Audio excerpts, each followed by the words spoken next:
오늘의 큐티 말씀은 야고보서 4장 13절부터 5장 6절입니다. 제목 인생은 하나님의 것. 첫 번째 관찰입니다. 앞뒤 문맥 살펴보기.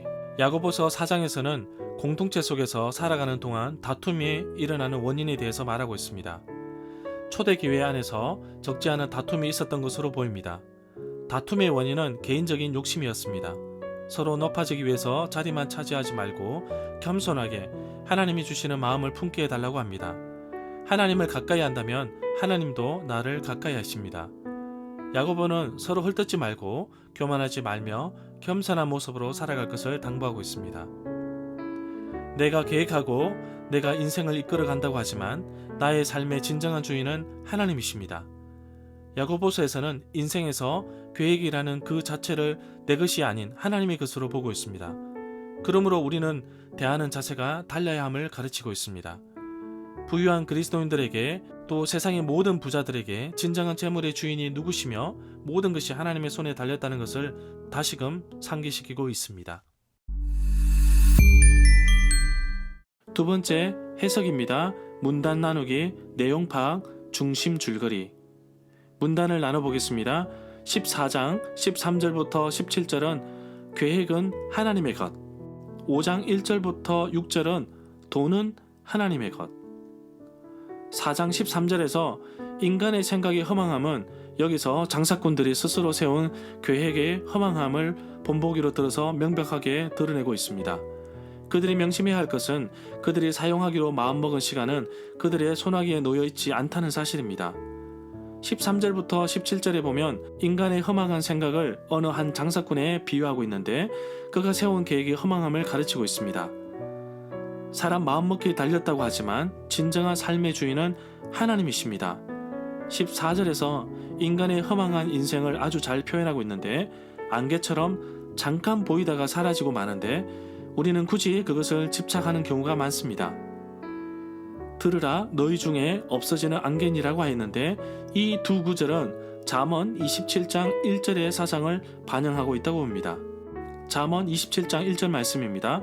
너는 내일 일을 자랑하지 말라. 하루 동안에 무슨 일이 일어날지 내가 알 수 없음이니라. 17절에서 앞에 많은 비유로 인생의 허망함, 인생의 계획은 하나님의 뜻 가운데 해야 함을 말하고 있지만 17절의 전체적인 윤곽을 나타내고 또 가르치고자 하는 주제라고 봅니다. 그러므로 사람이 선한 일을 행할 줄 알면서도 행하지 않는다면 그것이 바로 죄입니다. 야고보가 가르치고 있는 것은 선한 일을 소홀히 하는 곳에 죄도 함께 행해진다고 보는 것입니다. 결국 야고보는 죄라는 것을 행함으로 연결하여 설명하고 있는데 역으로 선한 일을 하지 않는 것도 죄라고 지적하고 있습니다. 유혹이 다가올 때 우리의 의지가 달라붙는 행함으로 옮겨지면 그것이 죄가 되는 것입니다. 그러나 복음의 메시지를 듣고 우리의 의지로 나의 삶을 내려놓고 하나님 앞에서 회개하고 바르게 살아간다면 성령의 이끄심 속에 하나님과 동행하며 살아갈 수 있습니다. 17절 이 구절은 아무 연관 없이 이곳에 서 있는 듯합니다. 야고보가 지적하고자 하는 바는 이것인데 사람이 자기의 사업에 몰두하여 선행을 소홀히 하는 곳에 죄가 또 행해진다는 것입니다. 죄라는 것은 야고보에게는 언제나 우리의 행위와 관련되어 있습니다. 그러나 죄는 또한 선한 행위를 하지 않는 것이기도 합니다. 5장 2절부터 3절에 보면 마태복음 6장 19절부터 20절에 나오는 예수님의 경고의 말씀으로부터 심판의 말씀이 되어 있습니다. 좀 먹는 것과 녹이 쓰는 것은 쌓아둔 재물들을 미래에 비로소 망치는 것이 아닙니다. 오히려 이 재물들은 지금 이미 썩어져 있다고 봅니다. 부자들은 그들의 재산을 가난한 사람들에게 나누어 주는 대신에 이용하지 않고 썩게 내버려 두는 것입니다. 이 사실은 하나님의 심판대 앞에서 그들을 고발하는 정은이 될 것입니다. 3절에서 너희의 금과 은은 녹이 쓸었으며 라고 하였는데 이 두 개의 금속은 녹슬지 않지만 사용하지 않는 돈이 녹슬 것이라는 이러한 진술은 잠언적인 교훈을 담고 있다고 할 수 있습니다. 4절에서 보라 너희 밭에 주의 귀에 들렸느니라고 하였는데 이 구절은 분명히 레위기 19장 13절과 신명기 24장 14절부터 15절의 율법을 반영하고 있는데 그 율법은 고용된 종들에게 매일 그들이 일을 마칠 때 그 삭시 지불되어야 할 것을 요구하고 있습니다.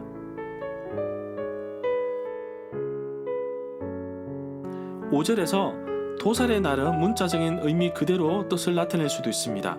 그러나 그것은 또한 하나님의 심판의 날을 의미한다고 볼 수 있습니다. 심판의 날에 부자들은 그들의 불의에 대하여 책임을 추궁당할 것입니다. 이 구절에 살육의 날에 하였도다 라고 하였는데 똑같은 표현이 예레미야 12장 3절과 25장 34절에 나타나 있습니다. 6절에서 그는 너희에게 대항하지 아니하였느니라 고 하였는데 또는 그들은 너희에게 대항하지 아니하였느니라 또는 하나님이 너희에게 대항하지 아니할 것이니냐 라는 말로 이해할 수도 있습니다. 핵심 내용과 중심 줄거리는 네이버 블로그에 올려져 있습니다. 세 번째 적용입니다. 내게 주시는 교훈. MBTI 성향 가운데 저는 ISTJ입니다. 교회 사역 특성상 훈련을 계획하고 기획하는 일을 많이 합니다. 간사들의 지혜와 경험으로 훈련의 계획을 세우지만 실제로 훈련을 이끄시는 분은 하나님이십니다. 하나님의 인도하심이 훈련뿐만 아니라 나의 삶에서도 있기를 원합니다.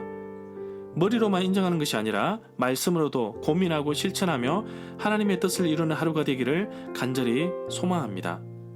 사람은 앞날을 알지 못합니다. 그렇기 때문에 철저하게 하나님을 의지해야 합니다. 나를 만드시고 이 땅에 보내신 하나님의 크신 뜻을 찾고 하나님께서 나에게 주신 귀한 사명을 찾아 나아가기를 소망합니다. 내게 맡겨진 자리에서 늘 최선을 다하고 그 결과는 하나님께 맡깁니다. 내 힘이 아닌 하나님의 손길로 오늘 하루도 힘있게 살아가게 하옵소서. 함께 기도하겠습니다. 살아계신 하나님 아버지, 고맙고 감사합니다. 부유한 그리스도인들은 자신의 앞날의 모든 계획이 자기 손에 달렸다고 하지만 야고보는 삶의 모든 것이 하나님의 뜻에 달렸다고 고백하고 있습니다. 모든 일에 앞서서 하나님의 뜻을 묻고 기도하며 시작하게 하옵소서. 계획은 사람이 세우지만 그 걸음을 인도하신 분은 하나님이시기에 오늘도 나의 발걸음을 인도하실 그 하나님을 찬양합니다. 오늘 하루도 하나님의 크신 계획 속에서 나를 인도하여 주옵시고 하나님이 기뻐하는 하루가 되도록 나를 이끌어 주옵소서. 살아계신 예수님 이름으로 기도합니다. 아멘.